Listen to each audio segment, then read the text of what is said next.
16 जानेवारी 1681 मराठा साम्राज्याला कलाटणी देणारा दुसरा भाग। याच दिवशी आपले धाकले धनी म्हणजे छत्रपती संभाजी महाराजांचा राज्याभिषेक सोहळा। रयतेमध्ये आणि सैनिकांमध्ये आपले स्थान मिळवणारा राजा म्हणजे छत्रपती संभाजी महाराज।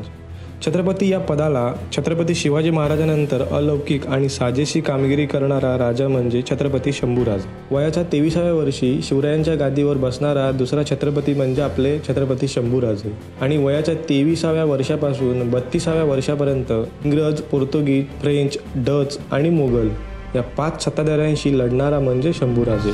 छत्रपती शिवाजी महाराजांच्या जाण्याने रायगड हा जणू हळहळतच होता।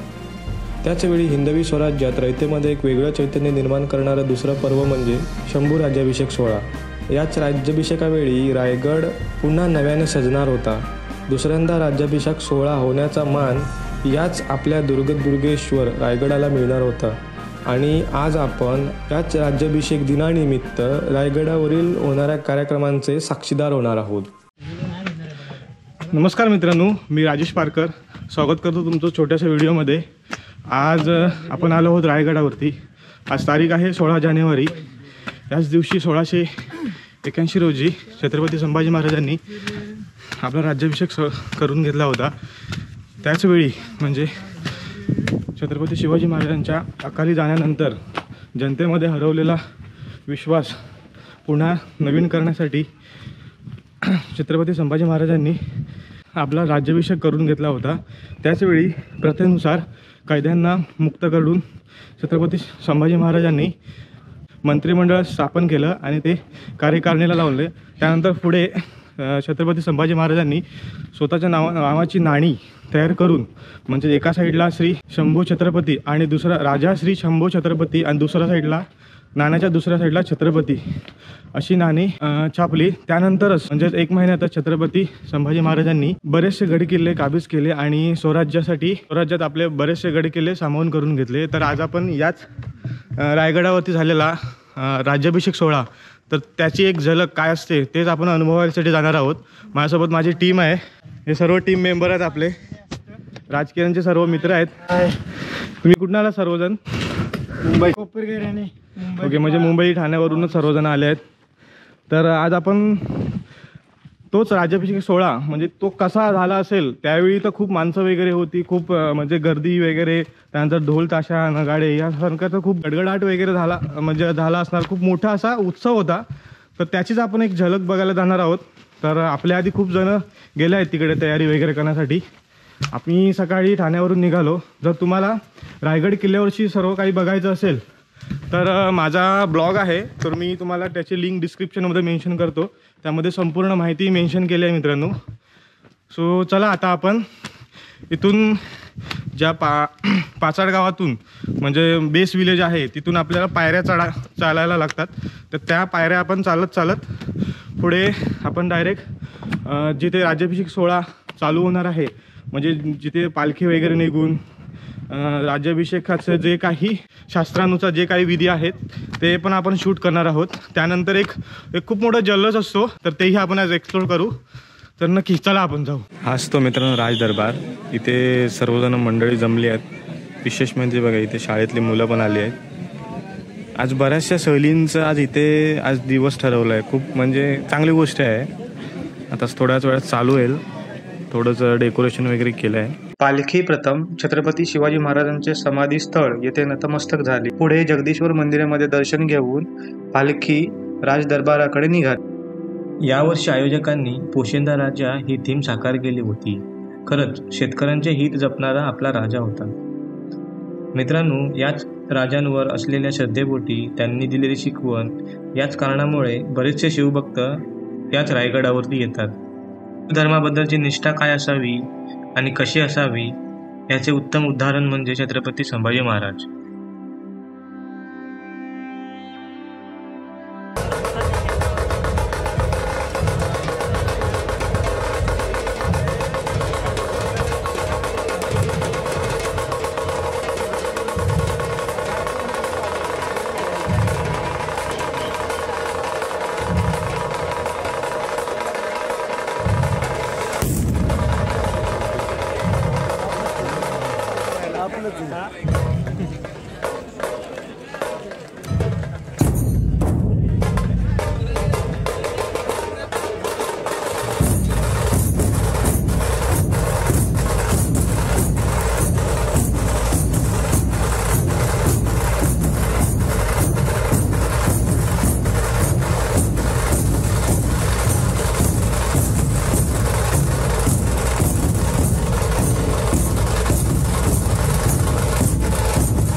महाराजांची छत्रपती संभाजी महाराजांची पालखी होळीच्या मांड म्हणजे बाजारपेठेतून पुढे आली.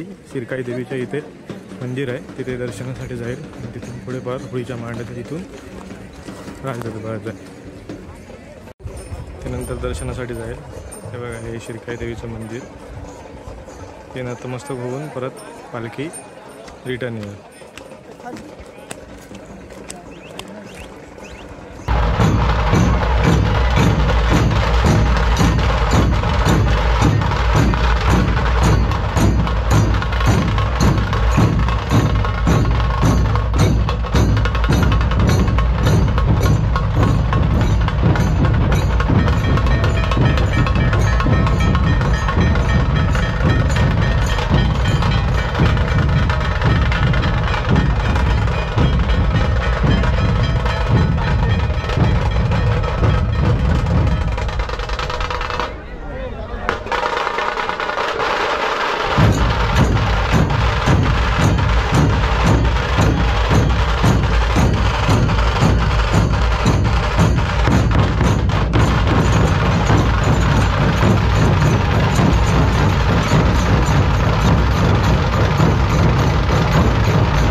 मित्रांनो, आता हा एवढा मोठा ढोल गडावर घेऊन तो त्या जिद्दीने आणि जोशाने वाजवणे ही आहे अपार निष्ठा. रायगडावरील होणाऱ्या अनेक उत्सवांमध्ये निस्वार्थपणे हेच शिवभक्त सहभागी होतात. गोंधळ, जागर, पोवाडे म्हणत कार्यक्रमाची शोभा वाढवतात. मग मनात एक प्रश्न पडतो, कोण आहेत ही लोक, कसले वेळ असेल आणि काय ती निस्वार्थ सेवा. खरंच बघून खूप धन्य झालो. या सर्वांचं समाधान आपल्याला महाराजांच्या समाधी स्थळाच्या इथे 2 मिनिटे बसल्यावर मिळते.